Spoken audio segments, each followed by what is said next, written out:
Assalamualaikum warahmatullahi wabarakatuh. Kembali lagi di channel Radio Horor. Untuk kisah kali ini ada sebuah cerita dari tulisannya akun Twitter yang bernama @demoisen. Dan untuk kisah yang akan saya bacakan kali ini yaitu kisah yang berjudul Dendam Arwah Jaka. Sebelum kita masuk ke cerita ini, tekan dulu tombol like video ini dan jangan lupa tekan juga tombol subscribe dan nyalakan juga lonceng notifikasinya agar teman-teman tidak ketinggalan cerita-cerita baru dari channel ini. Dan bagi teman-teman yang ingin baca langsung ceritanya, follow juga akun penulis yang nanti linknya akan saya sertakan di kolom deskripsi. Dan seperti apa untuk kisah kali ini? Langsung saja kita simak berikut ini.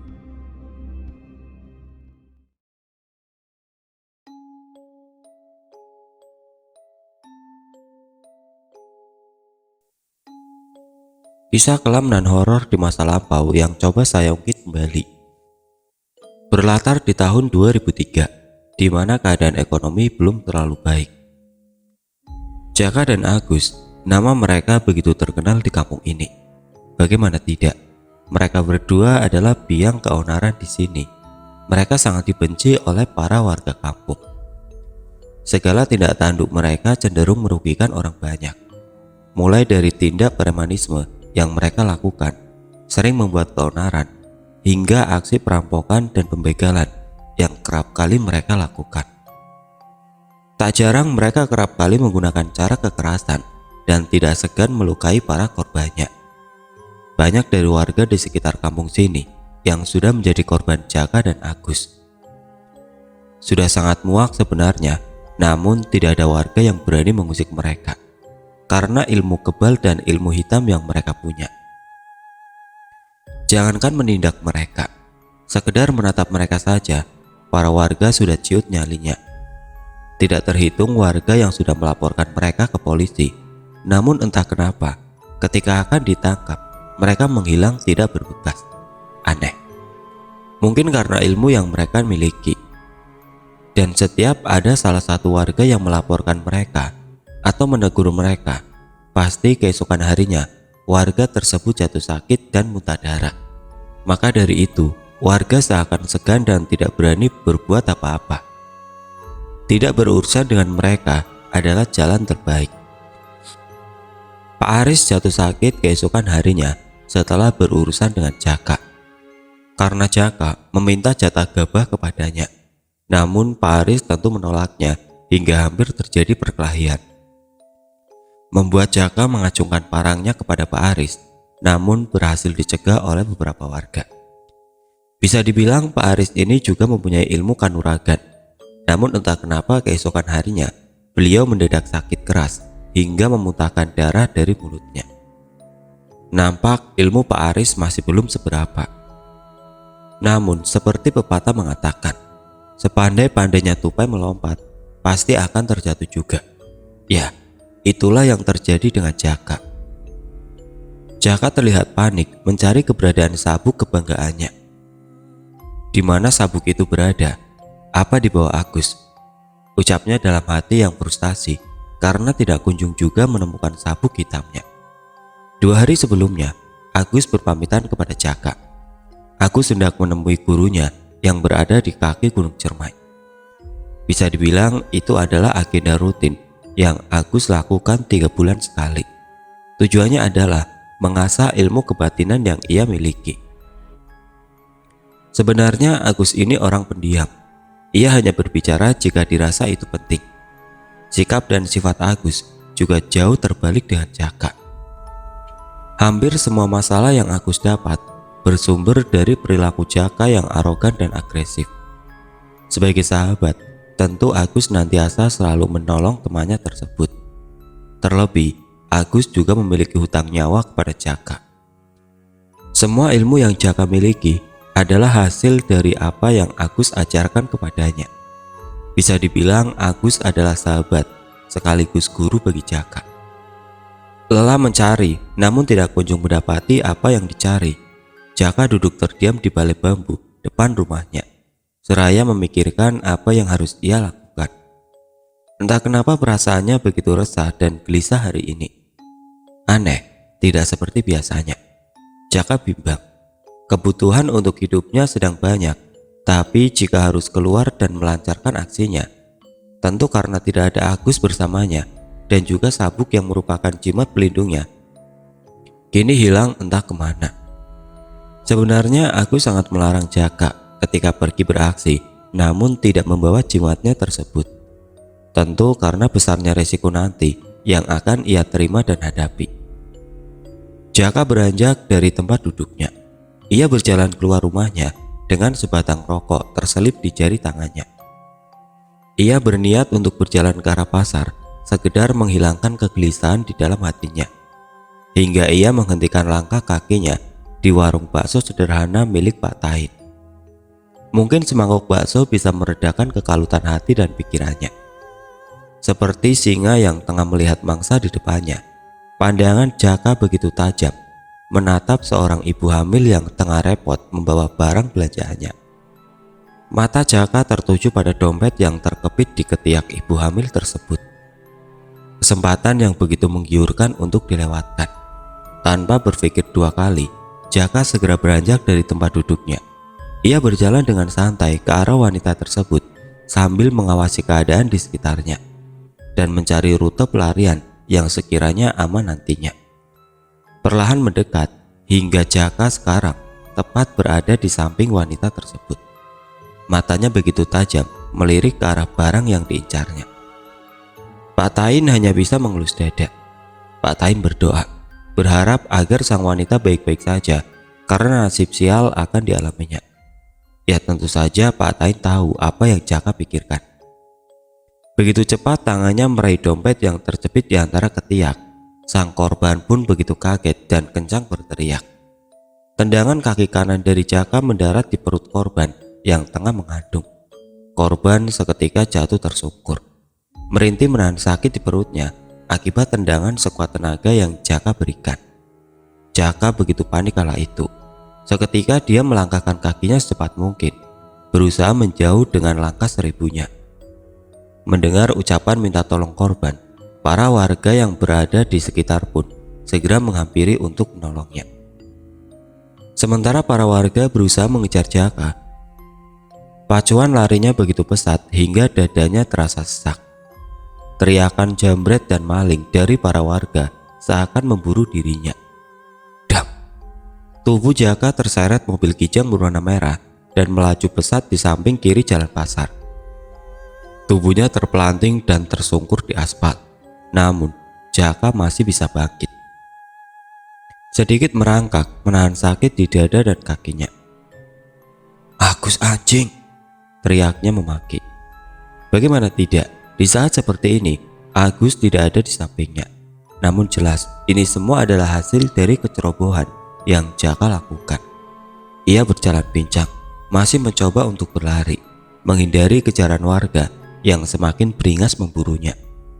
Namun sia-sia, para warga seperti sudah mengepungnya, memblokade setiap arah yang coba Jaka tuju.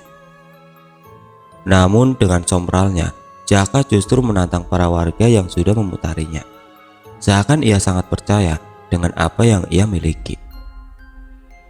Banyak bacot, brengsek, brak. Sebuah balok kayu menghantam wajah Jaka dengan kerasnya, membuat Jaka jatuh terhuyung ke belakang. Namun, Jaka hanya tertawa, seakan tidak merasa apa-apa. Melihat itu, para warga semakin brutal mengajar Jaka, menusuknya dengan kayu, menendang wajahnya, menghantamkan batu bata ke arahnya, hingga menimpanya dengan papan besar dan diinjak-injak secara beramai-ramai. Warga sekitar yang melihatnya bersikap apatis. Mereka seakan tidak peduli dengan perilaku keji para massa yang memperlakukan Jaka layaknya seperti binatang hina. Mungkin mereka juga sudah sangat muak dengan perilaku yang selama ini Jaka buat.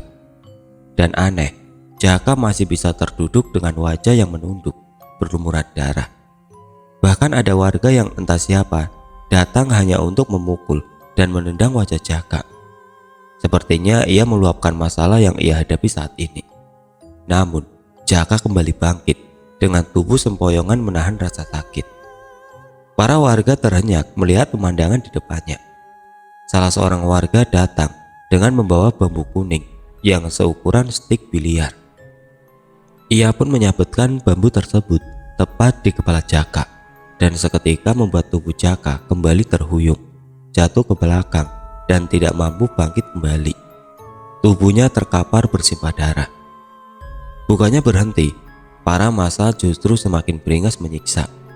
Salah seorang warga bahkan meminumkan cairan semen yang sudah dicampur air ke dalam mulut Jaka, yang membuat tubuh Jaka mengejang. Selang beberapa lama, datang seorang pria dengan membawa cangkul bekas adukan semen dan pasir. Ia menancapkan mata cangkulnya di leher Jaka, yang membuat luka lebar menganga di lehernya. Belum puas, ia kembali mengayungkan cangkulnya ke arah perut Jaka yang sudah terkapar tidak berdaya, merobek perutnya sehingga mengeluarkan organ dalam isi dalam perutnya. Cipratan darah mengenai wajah sang pencangkul dan aspal di sekitarnya. Masih belum puas, kini dia menancapkan cangkulnya di kepala sebelah kiri Jaka yang membuat telinganya terputus dan merobek pelipisnya. Tidak lama polisi sudah datang ke TKP, segera membawa mayat Jaka ke rumah sakit terdekat dan menginterogasi beberapa warga untuk dimintai keterangan sebagai saksi mata. Setelah polisi pergi dari tempat kejadian, para warga masih berkerumun untuk melihat lokasi kejadian. Darah masih sangat segar tertumpah di jalan raya. Polisi pun sudah memasang garis kuning pertanda tempat kejadian. Hingga perlahan bergulirnya waktu, warga sudah mulai membubarkan dirinya masing-masing. Malam menjelang, tidak seperti biasanya, keadaan begitu sepi. Tidak ada aktivitas warga seperti biasanya. Bahkan tidak ada satupun warga yang keluar dari dalam rumahnya. Pada kemana ini orang-orang? Gerutu tukang bakso kesal. Tumben sepi banget, gak kayak biasanya. Pak Iksan memang biasa menjajakan dagangan baksonya keliling kampung ini pada malam hari. Namun aneh, malam ini kampung ini seolah mati. Tidak ada satupun orang yang ia temui. Pak Iksan kembali mendorong gerobak baksonya untuk kembali berkeliling menjajakan dagangannya. Cahaya rembulan yang tampak terang menemani malam menuju pagi yang akan datang. Keesokan harinya, kematian Jaka menjadi trending topik oleh warga kampung. Yang berdagang, yang sedang asik nongkrong, yang sedang istirahat di gubuk sawah, para ibu-ibu yang tengah asik menggosip, nampak semua tengah membicarakan tentang kematian Jaka kemarin. Saling berbagi informasi perihal apa yang mereka lihat kemarin. Kematian yang tragis dan mengenaskan. Namun, yang menjadi pertanyaan, kemana Agus? Di mana ia berada? Sudah beberapa hari warga tidak melihat batang hidungnya. Pagi menjelang siang, Pak Iksan menaiki sepeda motor tua andalannya. Ia menarik dalam gas di tangan kirinya. Terburu-buru pergi ke pasar untuk membeli daging di tempat langganannya. Dan syukurlah, ternyata masih ada stok daging untuknya. Rupanya, sang penjual sengaja mengisahkan daging sapinya untuk Pak Iksan yang merupakan langganan setianya. Pak Iksan mencuri dengar dari para warga lain tentang kematian Jaka. Apakah benar? Rasanya ia tidak percaya. Terlebih Jaka merupakan orang yang cukup sakti dan berani. Pak Iksan pun menanyakan kebenaran kabar tersebut kepada sang penjual daging. Dan benar saja, ia baru percaya setelah diceritakan panjang lebar oleh sang pemilik daging tersebut. Pantas semalam sepi, ucapnya kepada diri sendiri. Malam kembali menyapa desa. Warga sudah mulai beraktivitas seperti biasa. Tidak seperti kemarin malam yang sangat sunyi, sekarang kembali ramai.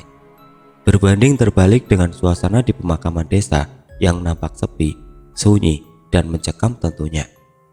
Seorang pria terlihat tengah berjongkok memandangi makam yang masih baru. Tanah bekas galian pun masih tampak baru. Bunga yang ditabur pun belum layu di atas makam tersebut. Makam sederhana yang hanya bernisankan papan kayu tipis. Rupanya, Agus datang melihat tempat peristirahatan terakhir temannya tersebut. Ia berjongkok di depan kuburan Jaka yang kemarin dimakamkan. Namun tidak ada raut kesedihan yang terpancar dari wajahnya. Agus nampak terlihat tenang. Seakan ia sudah tahu akhir riwayat dari sahabatnya tersebut. Sungguh biadab warga desa menyiksamu. Kau diperlakukan layaknya seperti bukan manusia. Dan sampai di akhir perjalanan hidupmu, kau masih terhinakan oleh mereka. Tidak ada yang mau membantu menguburkan jasadmu, terkecuali keluargamu sendiri. Aku sengaja datang di pusaramu untuk menengok dan melihat tempat terakhirmu. Biarkan aku membantu membalaskan dendammu. Maafkan aku kawan karena sudah mengganggu kuburanmu, ucap Agus seraya terus melihat kuburan dari temannya tersebut. Agus mengayunkan cangkul yang ia bawa ke tanah tepat di mana Jaka dikubur. Agus membongkar paksa makam Jaka untuk mengeluarkan jasadnya yang nanti akan ia bawa. Perlu waktu yang cukup lama untuk Agus membongkar kuburan Jaka. Peluh menetes dari keningnya. Suasana makam begitu hening, sehingga yang terdengar hanya suara mata cangkul yang bertemu dengan tanah yang basah. Mata cangkulnya menghantam papan kayu pelapis jasad Jaka. Segera Agus melempar cangkulnya ke pinggir. Mengais tanah menggunakan tangannya sehingga membuat bukunya hitam penuh tanah. Perlahan Agus membuka papan pelapis jasad. Bau busuk langsung menyeruak begitu papan dibuka. Darah masih merembes di kain kafan pembalut tubuh Jaka. Begitu mengerikan pemandangan yang terlihat. Namun tidak ada ekspresi apapun dari Agus. Wajahnya nampak datar, tidak menunjukkan kekagetan atau ketakutan sedikitpun. Agus membopong mayat sahabatnya tersebut, mengangkatnya dari liang kubur dan meletakkannya di samping kuburan. Agus lalu beranjak naik dan menimbun kembali lubang kuburan dengan tanah. Tidak terlalu rapi, Agus menimbunnya, namun itu cukup untuk menghilangkan jejak bekas galiannya. Setelah semuanya beres, Agus menaruh mayat Jaka di atas bahunya. Tangan kanannya memegangi mayat, sementara tangan kirinya membawa cangkul yang masih kotor dengan bekas tanah. Usus Jaka terburai di samping kiri telinga Agus, sementara wajah Jaka tepat persis menghadap ke arahnya. Agus berjalan menuju rumahnya yang lumayan jauh dari area kuburan desa, membopong mayat sahabatnya tanpa rasa takut sedikitpun. Selang beberapa menit, Agus sudah sampai di rumahnya yang berada di pojok desa. Rumah sederhana peninggalan orang tuanya yang telah meninggal 7 tahun yang lalu. Agus hanya tinggal sendiri di rumah ini. Hanya Jaka yang sering menemaninya untuk mengusir kesepian rumah ini. Sekarang, Jaka kembali menemaninya, namun dalam bentuk yang berbeda dan tidak bernyawa. Jasadnya dibaringkan di atas selembar daun pisang yang telah dipersiapkan sebelumnya. Tidak lupa, Agus juga membakar kemenyan. Asap putih muncul dari pembakaran kemenyan tersebut. Agus menyayat telapak tangannya dengan pisau kecil, sehingga darah pun keluar dari bekas sayatannya. Ia meneteskannya ke mulut Jaka yang kini sudah menjadi sebujur bangkai.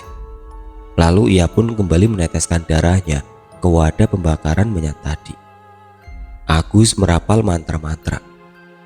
Mulutnya berkomat-kamit membaca bacaan yang entah itu apa. Keajaiban terjadi. Mayat Jaka menggeliat lantas terduduk. Ya, Jaka seperti kembali bangkit dari kematiannya. Agus hanya tersenyum kecut. Dari sini, semua teror di desa berasal. Pak Iksan kembali berkeliling menjajakan baksonya. Ia kembali senang karena sekarang warga tampak kembali membeli dagangannya. Tidak terhitung mangkok yang kotor akibat banyaknya pembeli malam ini. Pak Iksan tampak sumringah karena dagangannya tinggal sedikit lagi tersisa. Begitu besar asanya untuk menghabiskan dagangannya tersebut. Cukuplah sekiranya modal untuk kembali berjualan esok harinya karena memang duit yang ia dapatkan sudah terkumpul banyak. Pak Iksan kembali mendorong gerobaknya sampai ke ujung desa. Berharap besar ada orang yang mau memborong dagangannya tersebut.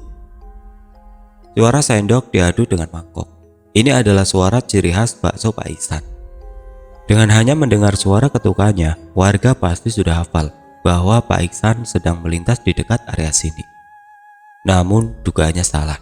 Tidak ada seorang pun di ujung desa ini. Pak Iksan menghentikan laju gerobaknya.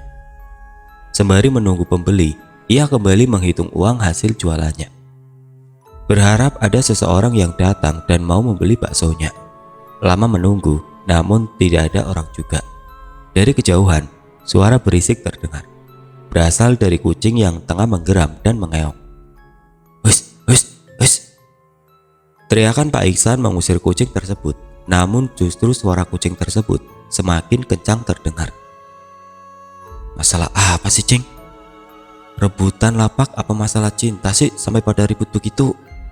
ucap Pak Iksan kepada sumber suara. Dan tidak lama, suara kucing tadi seperti berlari karena suaranya yang menjauh. "Duh, merinding sih," ucap Pak Iksan heran.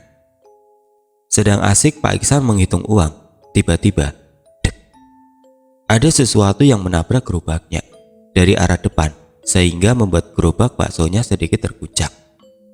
"Apa nih?" ucap Pak Iksan. Lalu ia berjalan ke arah depan gerobaknya, namun tidak ada apapun. Ia pun segera kembali ke posisi semula di belakang gerobak. Nambah merinding sih. Pak Iksan kembali merasakan hawa dingin di tengkuknya. Pak Iksan merasa heran karena seperti ada sebuah tangan yang memegangi kaki kanannya. Dengan ekspresi heran dan takut, ia menolehkan pandangan ke arah kaki kanannya. Lidahnya tercekat manakala melihat tangan yang berlumuran darah sedang memegang erat kakinya. Dengan mata terbelalak dan tubuh yang kaku serta gemetar hebat, Pak Iksan tercekik ketakutan. Tak ada yang bisa dilakukan Pak Iksan selain terus memandangi sosok pemilik tangan tersebut yang hancur terbelah wajahnya dan isi perutnya yang keluar menjuntai menyentuh tanah. Jangankan untuk lari, untuk sekedar bergerak saja rasanya sangat sulit. Suhu tubuhnya memanas, Pak Iksan terasa begitu tercekam ketakutan. "Allahu Akbar!" teriak Pak Iksan sangat keras, mengeluarkan segala perkataan yang sedari tadi tertahan. Dengan langkah 1000, Pak Iksan lari tidak karuan. Jatuh bangun ia berlari menjauhi sosok tersebut. Ia tidak memperdulikan apapun termasuk gerobaknya. Ia hanya memperdulikan dirinya sendiri. Pak Iksan lari sambil berteriak seperti orang kesetanan. Menabrak apapun yang ia lalui untuk mencari pertolongan dan keselamatan. Hingga ia begitu jauh dari gerobak kesayangannya tersebut. Tidak berapa lama, Fahmi keluar dari dalam rumahnya. Ia melihat gerobak bakso milik Pak Iksan yang terparkir tidak jauh dari rumahnya. Ia pun berjalan untuk memesan semangkuk bakso karena lapar yang ia rasakan. Namun, sesampainya di tempat, tidak ada siapapun. "Kemana dia yang jual?" pikirnya karena Pak Iksan tidak ada di tempat. Fahmi menoleh ke segala arah untuk mencari keberadaan sang pemilik gerobak bakso.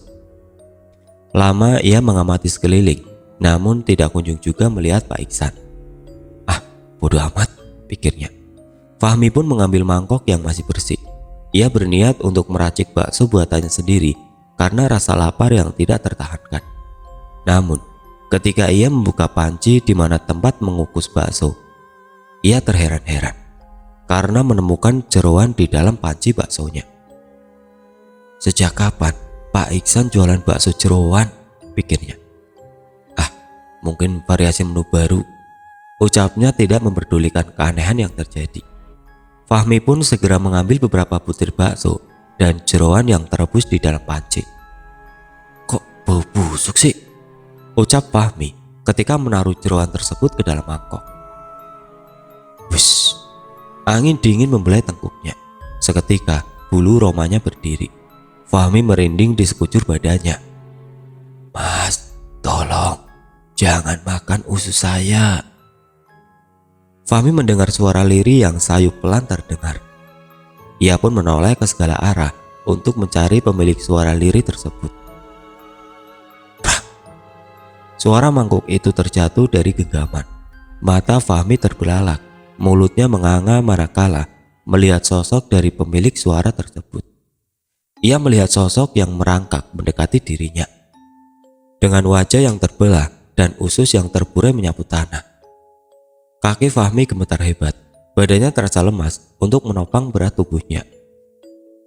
Fahmi pun jatuh terjungkal dan pingsan seketika.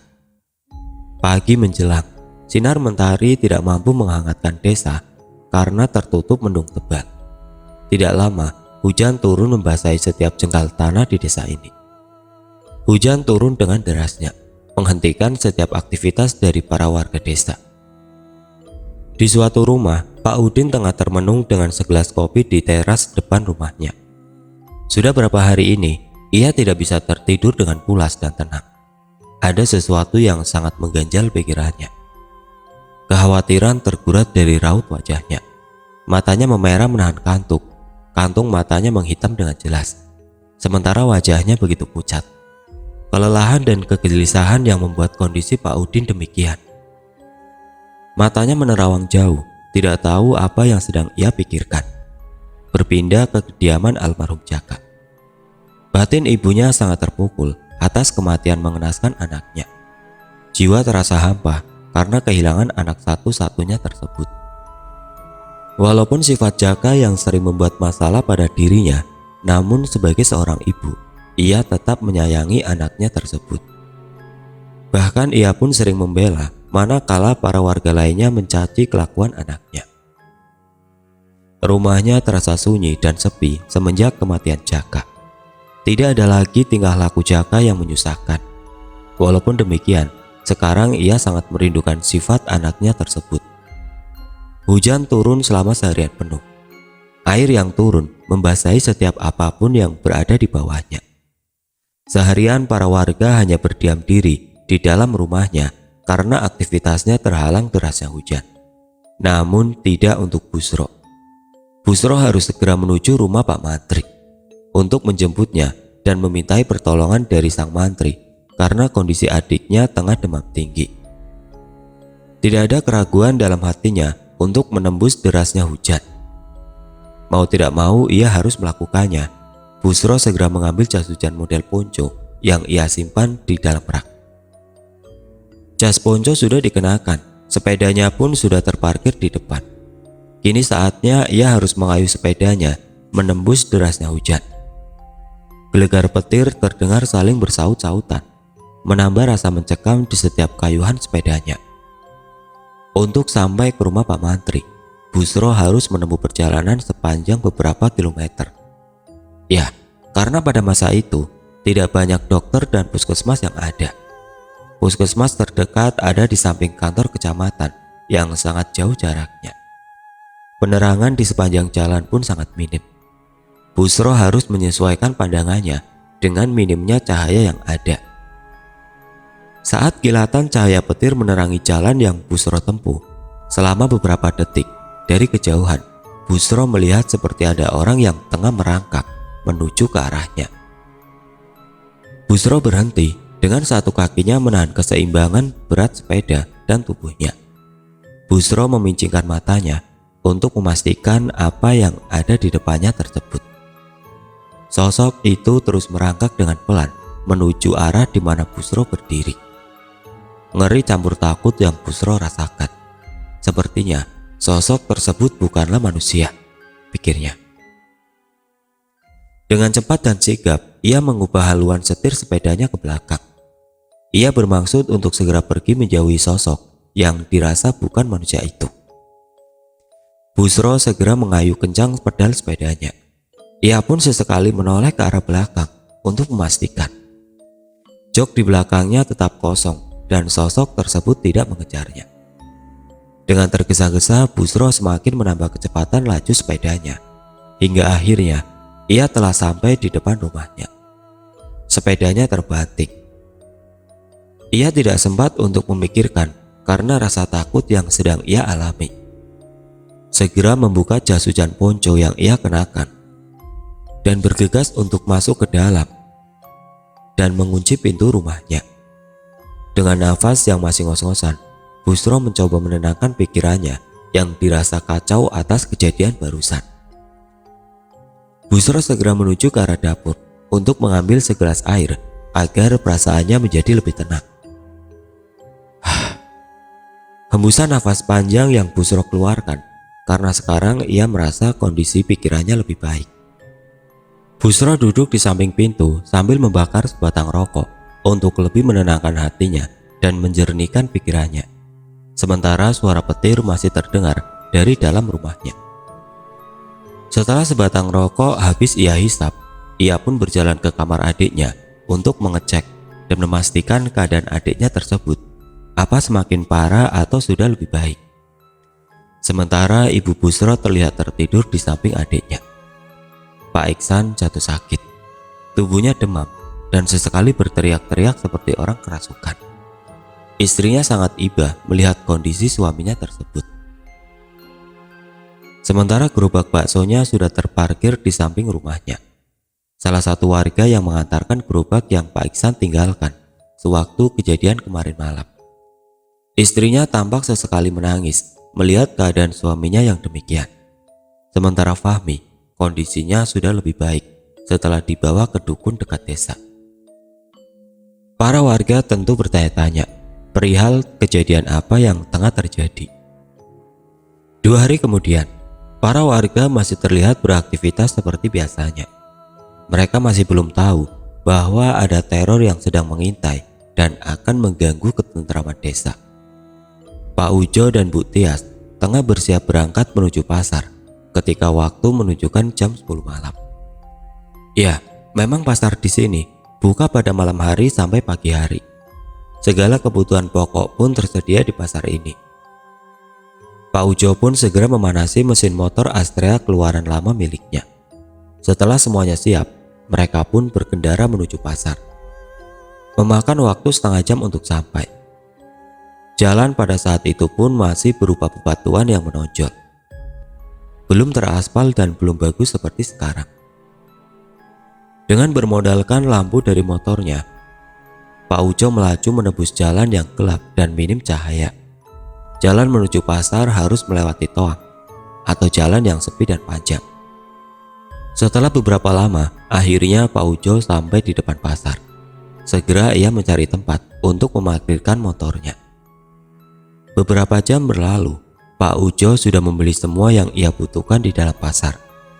Ia menaruh barang belanjaannya di dalam keranjang yang terbuat dari bambu yang berada di samping motornya. Sementara istrinya duduk di belakang sambil memegangi belanjaan agar tidak terjatuh. Pak Ujo kembali menembus pekatnya malam, melajukan dengan pelan dan hati-hati agar barang dan istrinya tetap aman. Ketika sampai di tikungan kecil yang kanan kirinya masih berupa pekarangan, Pak Ujo menginjak dalam-dalam pedal rem motornya. Bagaimana tidak? Tepat 100 meter di depannya, ia melihat tubuh tergeletak di tengah jalan yang ia lihat dari bantuan lampu motornya. "Ada apa, Pak? Tiba-tiba ngerem mendadak itu?" tanya istrinya yang berada di belakang. "Lihat, Bu, kayaknya ada orang geletak di tengah jalan." "Begal mungkin, Pak." "Udah, gak usah ditolongin, kita muter balik aja," ucap istrinya memperingati. "Bus, ibu ini kalau ngomong sembarangan. Kita lihat dulu, Bu, siapa tahu korban kecelakaan." Pak Ujo nampak kekeh dengan pendapatnya. Pak Ujo melajukan motornya ke arah tubuh tersebut. Setelah dirasa dekat dan aman, beliau segera turun dari motornya untuk mengecek keadaan yang dirasa adalah sang korban kecelakaan. Namun ketika Pak Ujo sudah dekat, tiba-tiba tubuh tergeletak tersebut menggeliat, seperti sakit menahan ajal. Pak Ujo pun beringsut mundur karena kaget. "Kenapa, Pak?"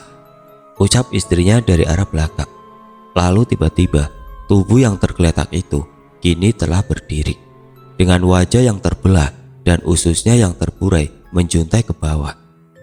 "Setan alas," ucap keras Pak Ujo karena takut dan kaget. "Lari, Bu, lari, ayo cepat lari," ajaknya kepada sang istri. "Serem, Pak," balas sang istri setelah melihat sosok tersebut.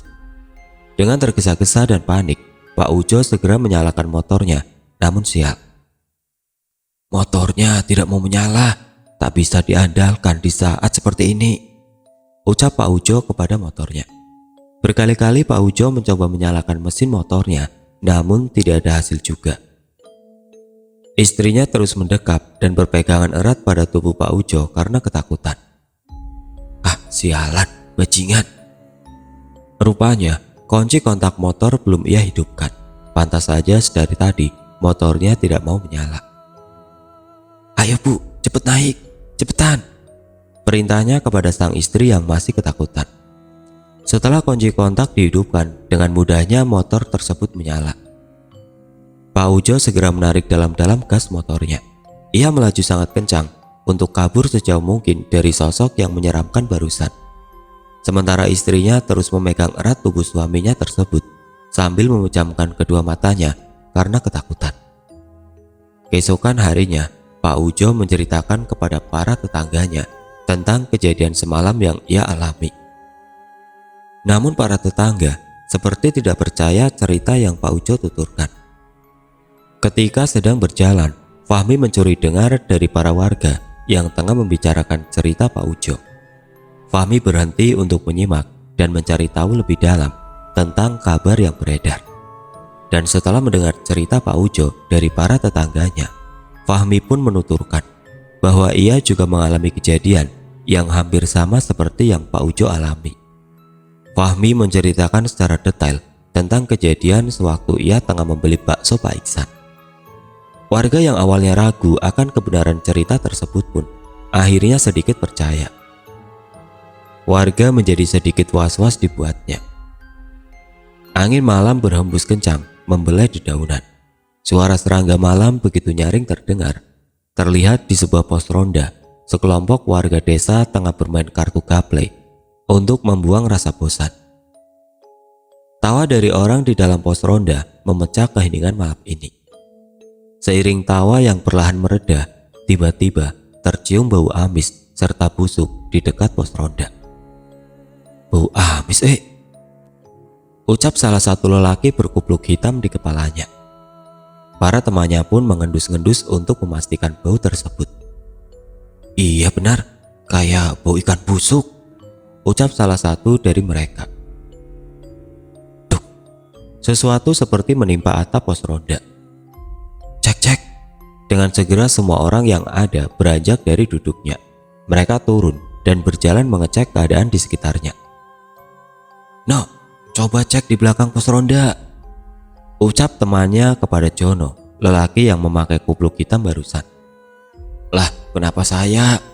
Bareng-bareng atuh, ajak Jono kepada yang lainnya. Iya, tapi kamu yang di depan, Jon, ucap salah satu teman Jono. Yang tua selalu harus mengalah, gerutu Jono. Jono berjalan paling depan di antara semua temannya. Ia berjalan ke arah belakang pos ronda. Tidak lupa senter lawas bertenaga batu baterai, mantap ia gegap. Cahaya senter menyinari setiap sudut belakang pos yang gelap. Ia mengarahkan cahaya senternya ke bawah, namun tidak ada apapun. Lalu berpindah ke arah semak belukar di belakang. Dengan segera, Jono berlari begitu kencang meninggalkan teman-temannya. Melihat Jono yang berlari, teman-temannya pun ikut berlari. Insting alami manusia. Setelah jauh berlari, langkah kaki Jono pun terhenti karena lelah dan dirasa sudah aman. Napa no, kok lari-lari? Tanya temannya. Dengan ucapan terbata-bata, Jono mencoba menjelaskan. Apa sih, gak jelas no, bentak temannya. Sebentar, nafasnya masih ngos-ngosan, jawab Jono. Setelah dirasa kondisinya lebih baik, barulah Jono menceritakan apa yang ia lihat di balik semak belukar tadi. Lah, yang bener, ucap temannya tidak percaya. Kalau nggak percaya, lihat sendiri aja sana, perintah Jono kepada temannya. Ketika Jono mengarahkan cahaya senter ke arah semak, ia melihat sebuah kepala setengah terbelah. Darah segar bahkan masih mengalir dari bekas luka di kepalanya tersebut. Sosok kepala itu tersenyum ketika Jono menyenterinya. Ketakutan dan penyesalan selalu mengganggu di pikirannya. Rasa bersalah seakan terus menghantui dirinya, membuat hidupnya kini menjadi tidak tenang. Angin malam masuk menembus rumahnya, membelai wajahnya dengan sentuhan lembut. Pak Udin masih terjaga di sepinya malam. Sudah beberapa hari ini, ia tidak bisa tertidur dengan tenang. Namun entah kenapa, malam hari ini seakan mengajaknya untuk terlelap. membuai pikirannya, mungkin dengan mimpi yang indah. Tidak butuh waktu lama, Pak Udin pun terlelap dengan gampangnya. Matanya seakan menolak untuk tetap terjaga. Ia pun mulai merasuki alam tidurnya. Sebuah tangan berlumuran darah memegang erat pundaknya. Udin tidak berani menolehkan pandangannya. Ia terlalu takut untuk menatap sosok pemilik tangan tersebut. Sosok tersebut menjilat-jilat telinga Udin dengan lidahnya yang panjang dan hitam. Sementara Udin hanya dia mematung ketakutan. Hingga tangan dari sosok tersebut beralih ke wajah Udin, meraba wajahnya dengan lumuran darah segar. Pak Udin kembali tersadar dari mimpi buruknya, mimpi yang terasa begitu nyata untuknya. Perlu membasahi kepalanya. Kegerahan yang ia rasakan sewaktu terbangun dari tidur singkatnya. Pak Udin memegangi kepalanya dengan kedua tangannya. Sangat kacau pikirannya. Sementara nafasnya yang masih terengah-engah, Pak Udin bangkit menuju kamar mandinya. Mencuci muka mungkin yang ia butuhkan saat ini untuk menyegarkan pikirannya yang kacau dan menghilangkan ingatan atas mimpi buruk barusan.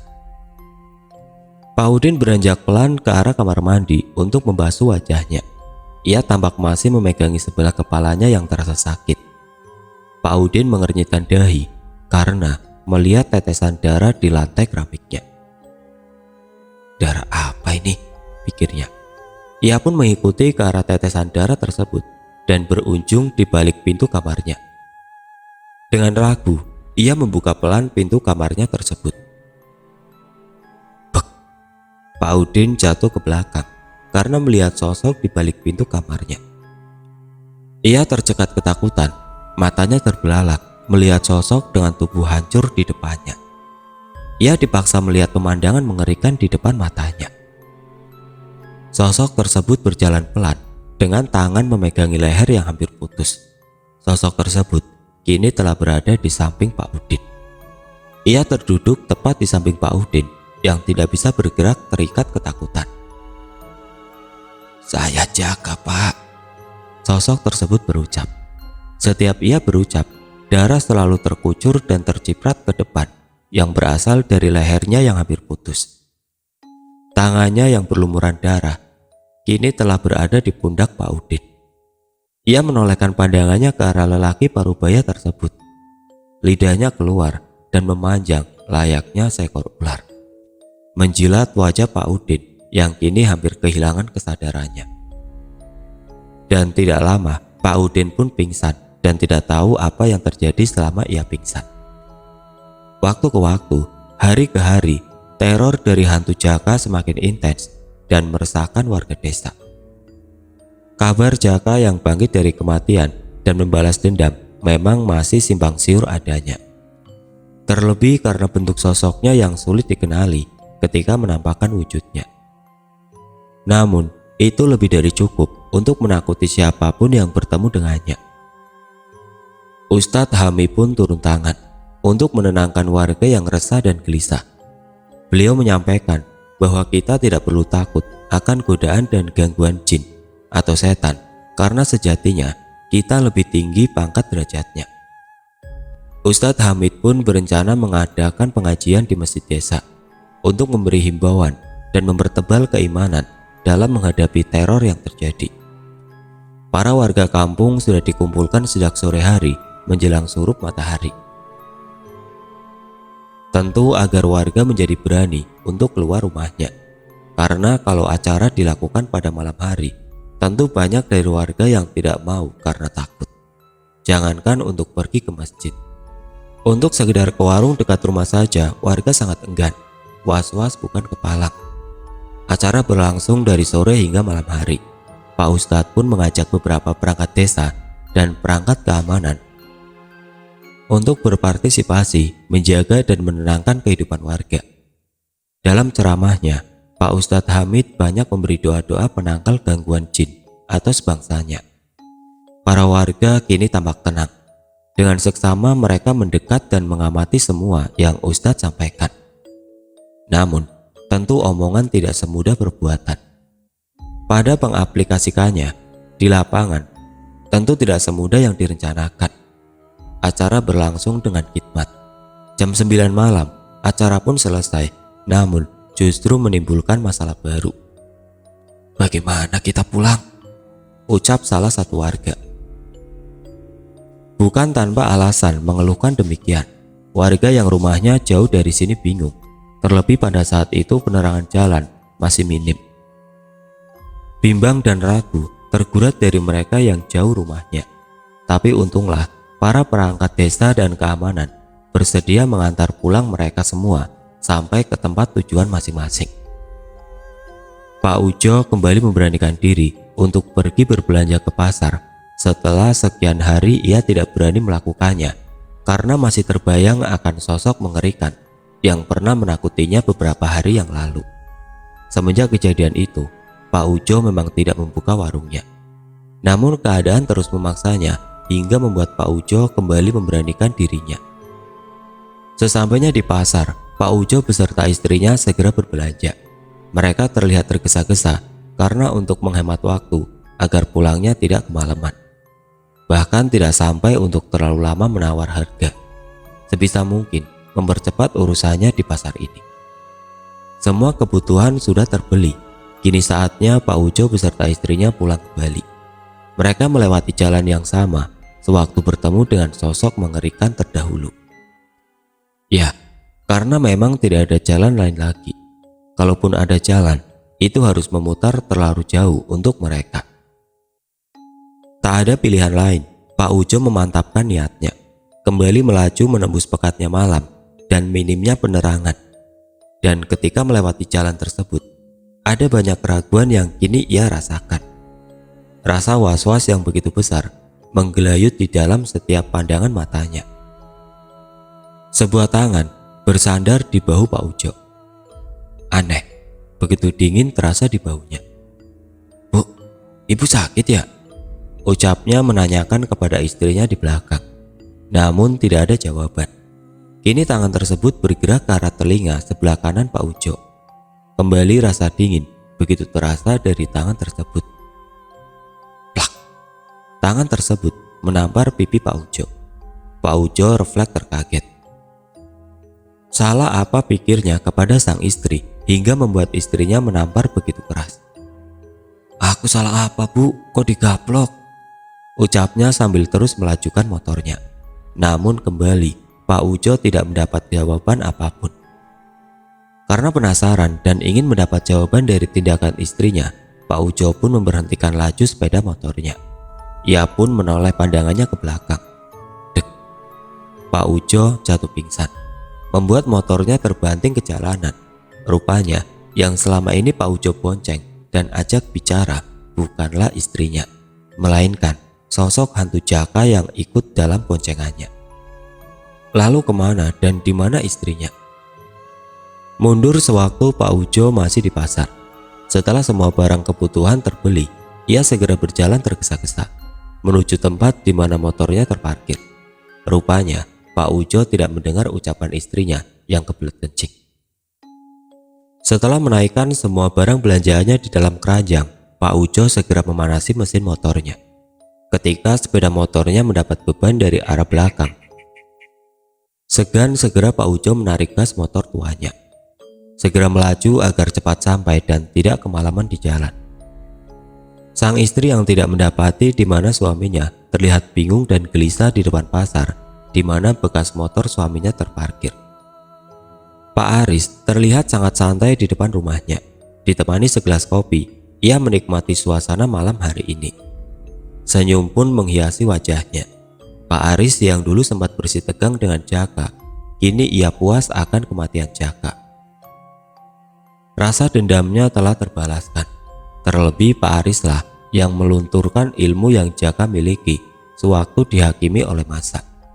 Ya benar, Pak Aris lah yang memukul Jaka dengan bambu kuning seukuran stik biliar. Sebenarnya kematian Jaka memang sudah ia rencanakan. Hanya tinggal menunggu waktu yang tepat saja untuk mengeksekusinya. Ketika melihat Jaka sudah terkepung warga, Pak Aris langsung pulang ke rumahnya untuk mengambil bambu kuning pusakanya dan segera berlari kembali ke arah kerumunan warga untuk memukul tubuh Jaka dengan pusakanya. Belum puas, Pak Haris pun menusukkan bambu miliknya ke tubuh Jaka dan ikut memukulinya bersama Fahmi dan Pak Iksan. Lalu tiba-tiba datang orang asing yang begitu beringas mengajar tubuh Jaka. Orang tersebut adalah Pak Ujo yang sedang lewat di daerah situ. Pak Udin yang sedang bekerja sebagai kuli bangunan di daerah situ pun ikut menumpahkan kekesalannya pada Jaka karena Jaka dulu pernah memalak semua hasil kerjanya selama menjadi kuli bangunan di dekat lokasi kejadian. Bahkan perilaku Pak Udin lebih beringas. Ia membawa cangkul yang ia pakai sebagai alat mengaduk semen dan pasir dan segera menghujamkan tubuh Jaka dengan cangkul tersebut yang membuat luka robek di beberapa tubuh Jaka. Itulah mengapa Pak Udin selalu merasa bersalah dan gelisah sampai membuat pikirannya tidak tenang dan tidak bisa tertidur pulas. Pak Haris sebenarnya juga sering diganggu sosok hantu Jaka. Namun dengan ilmu yang ia miliki, ia selalu berhasil menangkal dan mengusir sosoknya. Pak Haris seperti sedang menunggu kemunculan hantu Jaka. Ia berniat akan mengajarnya untuk yang kedua kalinya kalau sampai hantu Jaka berani menampakkan wujudnya kembali. Di sebuah kamar, Fahmi tidak kunjung juga bisa memejamkan matanya. Entah kenapa malam ini begitu panas hawanya. Fahmi sudah mencoba berbagai posisi dengan maksud agar dirinya bisa cepat tertidur. Namun sial, itu semua tidak kunjung berhasil menidurkan dirinya. Lampu padam, meninggalkan kegelapan di dalam kamar Fahmi. Matanya harus menyesuaikan dengan keadaan di sekitar. Ia meraba-raba tembok sebagai titian langkahnya agar tidak menabrak barang-barang di dalam kamarnya. Dalam gelap, Fahmi meraba-raba tembok yang ia pegangi. Entah kenapa Fahmi merasa bahwa ia tidak sendirian di kamar ini, seperti ada mata yang mengawasinya dari belakang. Fahmi tidak memperdulikan, yang sekarang dalam prioritasnya adalah segera menemukan handle pintu kamarnya. Ketika sudah memegang handle, tiba-tiba ada tangan lain yang ikut memegangi tangan Fahmi. Fahmi terlonjak kaget ke belakang. Dalam kegelapan, ia memandangi setiap penjuru kamarnya. Tanpa disadarinya, sosok hantu Jaka kini sudah berada di atas lemarinya. Di tempat lain, Agus menjadi sering berkunjung ke rumah almarhum Jaka. Entah apa yang ia lakukan, semacam melakukan permufakatan jahat dengan ibunya Jaka. Lantas apa yang sedang mereka bicarakan atau rencanakan? Pak Udin menceritakan atas kejadian yang dialaminya kepada Ustadz Hamid. Setelah panjang lebar mendengar cerita Pak Udin, Pak Ustadz Hamid pun seperti mendapat kesimpulan dari semua kejadian ini. Siang harinya, Pak Ustadz Hamid mengumpulkan orang-orang yang terlibat dalam peristiwa pembunuhan Jaka. Tampak hadir Pak Udin, Pak Iksan, dan warga lainnya yang ikut terlibat. Dan menurut keterangan dari mereka semua, Pak Ustadz mendapat penuturan yang sama. Mereka semua diganggu oleh sosok hantu Jaka. Setelah perundingan selesai, Pak Ustadz mengajak mereka semua untuk berdoa dan mengirim surat-surat dalam Al-Quran untuk Jaka, berharap agar terornya cepat selesai.